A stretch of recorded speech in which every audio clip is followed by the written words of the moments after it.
சார்ந்து கொள்ளுகிறோம் பிதாவே. நீர் நம்மை நடத்தும்படியாக ஜெபிக்கிறேன். உம்முடைய அக்கினியினால் உம்முடைய அபிஷேகத்தினால் நீர் நம்மை நிரப்பும்படியாக ஜெபிக்கிறேன் பிதாவே. உம்முடைய இரத்தத்தினால் நீர் எங்களை கழுவும்படியாக ஜெபிக்கிறேன் பிதாவே. எங்களை பரிசுத்தப்படுத்தும்படியாக ஜெபிக்கிறேன். எங்களை சுத்திகரிக்கும்படியாக ஜெபிக்கிறேன் பிதாவே. உம்முடைய இரத்தத்தினால் நீர் எங்களை கழுவி நீர் எங்களை மகிழ செய்யும்படியாக ஜெபிக்கிறேன் பிதாவே. வந்து கொண்டிருக்கிறவர்களை நீரை பத்திரமாக கொண்டு வரும்படியாக ஜெபிக்கிறேன் ஆண்டவரே பிதாவே. ஆவியோடு உண்மையோடும் நாங்கள் உம்மை ஆராதிக்க கிருபை தரும்படியாக ஜெபிக்கிறேன். அற்புத அடையாளங்களை நீரை செய்யும்படியாக ஜெபிக்கிறேன். நான் விசுவாசிக்கிறேன், நாங்கள் விசுவாசிக்கிறோம் ஆண்டவரே. இன்றைக்கு நீர் அற்புதங்களை செய்ய போகிறீர், அதிசயங்களை செய்ய போகிறீர். அதற்காக உமக்கு நன்றி செலுத்துகிறோம் ஆண்டவரே பிதாவே. நீர் நம்முடைய தேவன் ஆண்டவரே, எங்களை வழிநடத்துகிற தேவனா இருக்கிறீர். அதற்காக உமக்கு நன்றி செலுத்துகிறோம், நன்றி செலுத்துகிறோம். ஹல்லேலூயா. இரத்த கோட்டைக்குள்ளே நான் நுழைந்து விட்டேன், இனி எதுவும் அணுகாது, எந்த தீங்கும் தீண்டாது. சொல்லுவோம். இரத்த கோட்டைக்குள்ளே நான் நுழைந்து விட்டேன், இனி எதுவும் அணுகாது, எந்த தீங்கும். நேசரின் ரத்தம், நேசரின் ரத்தம் என் மேலே நெருங்காது சாத்தான். நேசரின் ரத்தம் என் மேலே நெருங்காது. பாசமாய் சிலுவை பலியானார், பாவத்தை வென்று விட்டார். பாசமாய் சிலுவை பலியானார், பாவத்தை. பலமாய் கரங்களை தட்டி.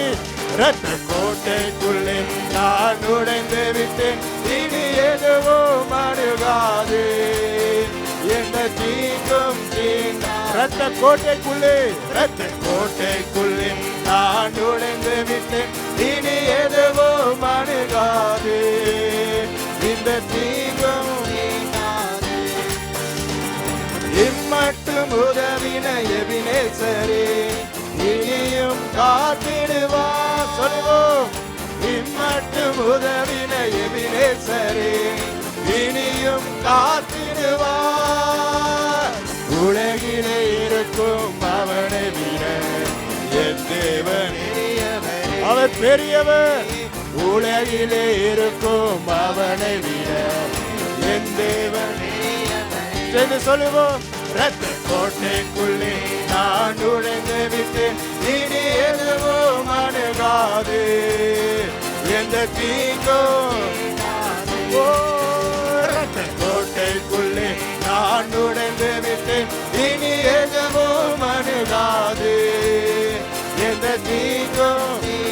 தேவனை ஒளியும், தேவனை ஒளியும் மீட்புமானார், யாருக்கு அஞ்சிடுவே. தேவனை ஒளியும் மீட்புமானார், யாருக்கு அஞ்சிடுவே. அவரின் வாழ்வில் பலனானார், யாருக்கு பயப்படுவீர். அவரின் வாழ்வில் பலனானார், யாருக்கு பயப்படுவீர். செய்து சொல்லுவோம். இரத்த கோட்டைக்குள்ளே நான் நுழைந்து விட்டேன், இனி எதுவும் அணுகாது, எந்த தீங்கும் தீண்டாது. சொல்லுவோம். இரத்த கோட்டைக்குள்ளே நான் நுழைந்து விட்டேன், இனி எதுவும் அணுகாது, எந்த தீங்கும் தீண்டாது. தாய் தன் பிள்ளை மறந்தாலும் மறவாத என் நேசரே, தாய் தன் பிள்ளை மறந்தாலும் மறவாத என் நேசரே. ஆயனை போல நடத்துகிறீர், அபிஷேகம் செய்கின்றீர். என்னை ஆயனை போல நடத்துகிறீர், அபிஷேகம். இரத்த கோட்டைக்குள்ளே, இரத்த கோட்டைக்குள்ளே நான் நுழைந்து விட்டேன், இனி எதுவும் அணுகாது, எந்த தீங்கும் தீண்டாது. சொல்லுவோம். இரத்த கோட்டைக்குள்ளே நான் நுழைந்து விட்டேன், இனி எதுவும் அணுகாது, எந்த தீங்கும். மலைகள் குன்றுகள் மலைகள் குன்றுகள் விலகினாலும் மாறாத உம் கிருபையே. மலைகள் குன்றுகள் விலகினாலும் மாறாத உம் கிருபையே. அநாதி ஸ்நேகத்தால் இழுத்துக் கொண்டீர், அனைத்து சேர்த்து கொண்டீர். அநாதி ஸ்நேகத்தால் இழுத்துக் கொண்டீர். கரங்களை தட்டி பாடுவோம். இரத்த கோட்டைக்குள்ளே நான் நுழைந்து விட்டேன், இனி எதுவும் அணுகாது, எந்த தீங்கும் தீங்காது. இரத்த கோட்டைக்குள்ளே இனி எதுவும் அவரால் எந்த தீங்கும் தீங்காது. இம்மட்டும் உதவின எபினேசரே, இனியும் அவர் நம்மை காத்திடுவார். இம்மட்டும் உதவின எபினேசரே, இனியும் காத்திடுவார். உலகிலே இருக்கும் அவனை விட என் தேவன் பெரியவர். அறிக்கை சொல்லி பாடுவோம். உலகிலே இருக்கும் அவனை விட என் தேவன் பெரியவரே. சொல்லுவோம். இரத்த கோட்டைக்குள்ளே நான் நுழைந்து விட்டேன், இனி எதுவும் அணுகாது, எந்த தீங்கும் தீங்காது. இரத்த கோட்டைக்குள்ளே இனி எதுவும் அணுகாது, எந்த தீங்கும் தீங்காது. தேவனை ஒளியும் மீட்புமானார் யாருக்கு அஞ்சிடுவேன். தேவனை ஒளியும் மீட்புமானார் யாருக்கு அஞ்சிடுவேன். அவரை வாழ்வில் பலனானார் யாருக்கு பயப்படுவேன். அவரே வாழ்வில் யாருக்கு பயப்படுவே. இரத்த கோட்டைக்குள்ளே நான் நுழைந்து விட்டேன், இனி எதுவும் அணுகாது, எந்த தீங்கும் தீங்காது. இரத்த கோட்டைக்குள்ளே இனி எதுவும் அணுகாது, எந்த தீங்கும் தீங்காது. ஹல்லேலூயா. பலமாய் கரங்களை தட்டி நம்முடைய தேவனை ஆராதிப்போம். அல்லேலூயா. பிதாவே, உம்முடைய குமாரனே நமக்கு கொடுத்தீர், அதற்காக நன்றி செலுத்துகிறோம். இயேசு கிறிஸ்து இரத்தத்தினால் ஆண்டவரே நீர் நம்மை பாதுகாக்கிறீர், எங்களை கழுவுகிறீர், அதற்காக நன்றி செலுத்துகிறோம். ஆண்டவரே, உலகத்தில் இருக்கிறவனிலும் எங்களில் இருக்கிறவர் பெரியவர், நம்முடைய தேவன் பெரியவர். இயேசு கிறிஸ்து பெரியவராய் இருக்கிறார், அவரே நம்முடைய வாழ்க்கையில் பலனாய் இருக்கிறார். அல்லேலூயா. பிதாவே, என்னுடைய வாழ்க்கையில நீர் இருக்கிறபடியால் நான் பயப்பட மாட்டேன். ஆண்டவரே, எந்த தீங்கையும் ஆபத்தும் பாதையும் பொல்லாப்பும் என்னுடைய வாழ்க்கையில், என்னுடைய குடும்பத்தில், என்னுடைய சபையில வராது, செயல்படாது. ஏனென்றால் உம்முடைய இரத்த கோட்டைக்குள்ளே நாம் இருக்கிறோம். ஆண்டவரே, சபையார் எல்லாரும் உம்முடைய இரத்த கோட்டைக்குள்ளே நாங்கள் இருக்கிறோம். ஆண்டவரே, உறுதியாய் நாங்கள் நிற்கிறோம், உறுதியாய் நம்முடைய சபையில நிற்கிறோம். ஆண்டவரே, சாத்தான் நம்மை தொட முடியாது, பாதாளமே எழும்பி வந்தாலும் ஒண்ணுமே செய்ய முடியாது. காரணம் தேவரீர் என்னோடு இருக்கிறீர். ஹல்லேலூயா. உமக்கே நன்றி செலுத்துகிறோம். ஆண்டவரே, மலைகள் விலகினாலும் பர்வதங்கள் நிலை பெயர்ந்தாலும் நீர் கொடுத்து இருக்கிற கிருபை ஒரு காலமும் மாறாது. ஹல்லேலூயா. உமக்கு நன்றி செலுத்துகிறோம். ஹல்லேலூயா. இயேசு கிறிஸ்துவின் நாமத்தினால் துதிக்கிறேன் நல்ல பரலோக பிதாவே. ஆமென், ஆமென், ஆமென். சங்கீதம் 16ஆம் அதிகாரம் 11வது வசனம் சொல்லுகிறது, உம்முடைய சமூகத்தில் பரிபூரண ஆனந்தமும் உம்முடைய வலது பாரிசத்தில் நித்திய பேரின்பமும் உண்டு. ஆமென். எத்தனை பேர் இந்த வசனத்தை விசுவாசிக்கிறீங்க? இன்னும் சத்தமாய் ஆமென் சொல்லலாமா? அப்பாவுடைய வீட்டில் எப்பொழுதும் சந்தோஷம் உண்டு என்று எத்தனை பேர் விசுவாசிக்கிறீங்க? இன்னும் சத்தமாய் ஆமென் சொல்லலாமா? அது நிச்சயமாய் உண்டு. ஆமென். அந்த சந்தோஷம் நம்முடைய செயல்களையோ அல்லது சூழ்நிலைகளையோ சார்ந்தது அல்ல. அந்த சந்தோஷம், அந்த மகிழ்ச்சி தேவனோடு உறவில் மூலியமும் அவர் நமக்கு செய்திருக்கிற எல்லா காரியங்கள் மூலியமும் தான் வருகிறது. ஆமென். அவரே நம்மை தேடி வந்தார், நம்மை தேடி வந்து நம்மை அரவணைத்து அவர் நம்மை மகிழ செய்தார். அவர் 100 பேர் தேடி போகவில்லை, தொலைந்து போன நம்ம அவர் தேடி வந்தார். ஆமென். அவர் நம்முடைய கண்ணீரெல்லாம் துடைத்து பாவமெல்லாம் மன்னித்து அவருடைய ரட்சிப்பின் சந்தோஷமும் கொடுத்து அவர் நம்மை மகிழ செய்தார். ஆமென். இதை நினைத்து பலமாய் கரங்களை தட்டி இந்த பாடலை பாடி நம் தேவனை மகிமைப்படுத்துவோம். அப்பா வீட்டில் எப்போதும் சந்தோஷமே, ஆடலும் பாடலும். நம்ம அப்பா வீட்டில் எப்போதும் சந்தோஷமே, ஆடலும் பாடலும்.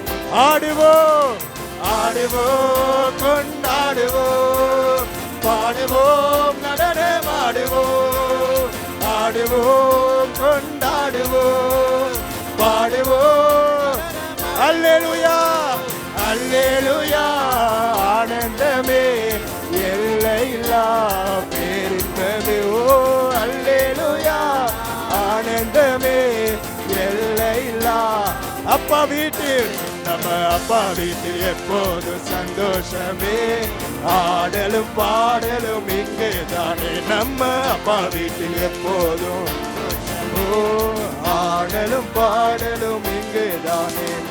காத்திருந்தார் கண்டு கொண்டார், கண்ணீரெல்லாம் துடைத்து விட்டார். சொல்லுவோம். காத்திருந்தார் கண்ணீரெல்லாம். ஆடுவோம் ஆடுவோம் கொண்டாடுவோம், பாடுவோம் நடனமாடுவோம், ஆடுவோம் கொண்டாடுவோம், பாடுவோம். கரங்களை தட்டி சொல்லுவோம். அல்லேலூயா. ஆனந்தமே எல்லையில்லா பேரின்பமே. ஓ அல்லேலூயா. ஆனந்தமே எல்லையில்லா. நம்ம அப்பா வீட்டில் எப்போதும் சந்தோஷமே, ஆடலும் பாடலும். ஓ நம்ம அப்பா வீட்டில் எப்போதும் சந்தோஷமே, ஆடலும் பாடலும் இங்கே தானே. பரிசுத்த முத்தம் தந்து பாவமெல்லாம் போக்கிவிட்டார். பரிசுத்த முத்தம் தந்து பாவமெல்லாம் சேர்ந்து சொல்லுவோம். ஆடுவோம் கொண்டாடுவோம், பாடுவோம் நடனமாடுவோம், ஆடுவோம் கொண்டாடுவோம், பாடுவோம் நடனமாடுவோம். அல்லேலூயா அல்லேலூயா. ஆனந்தமே எல்லையில்லா பேரின்பமே. ஓ அல்லேலூயா. ஆனந்தமே எல்லையில்லா. நம்ம அப்பா வீட்டில் எப்போதும் சந்தோஷமே, ஆடலும் பாடலும் இங்கு தானே. நம்ம அப்பா வீட்டில் எப்போதும் ஆடலும் பாடலும் இங்கு தானே. பாவத்திலே மரித்திருந்தேன், புதிய மனதாய் உயிர்த்து விட்டேன். பாவத்திலே மரித்திருந்தேன், புதிய மனதாய் உயிர்த்து விட்டேன். சொல்லுவோம். ஆடுவோம் கொண்டாடுவோம், பாடுவோம் நடனமாடுவோம், ஆடுவோம் கொண்டாடுவோம், பாடுவோம். அல்லேலூயா அல்லேலூயா. ஆனந்தமே எல்லையில்லா பேரின்பமே. ஓ அல்லேலூயா. ஆனந்தமே எல்லையில்லா. அப்பா வீட்டில் நம்ம அப்பா வீட்டில் எப்போதும் சந்தோஷமே, ஆடலும் பாடலும் இங்கு தானே. நம்ம ஆடலும் பாடலும் இங்கு தானே. ஆவி என்னும் மாடை தந்தார், அதிகாரம் என்னும் மோதிரம் தந்தார். ஆவி என்னும் மாடை தந்தார், அதிகாரம் என்னும் மோதிரம் தந்தார். ஆடுவோம் கொண்டாடுவோம், பாடுவோம் நடனமாடுவோம், ஆடுவோம் கொண்டாடுவோம், பாடுவோம். கரங்களை அசைத்து சொல்லுவோம். அல்லேலூயா. ஆனந்தமே எல்லையில்லா பேரின்பமே. ஓ அல்லேலூயா. ஓ அல்லேலூயா. மீண்டும் சொல்லுவோம். அல்லேலூயா. ஆனந்தமே எல்லையில்லா பேரின்பமே. அல்லேலூயா.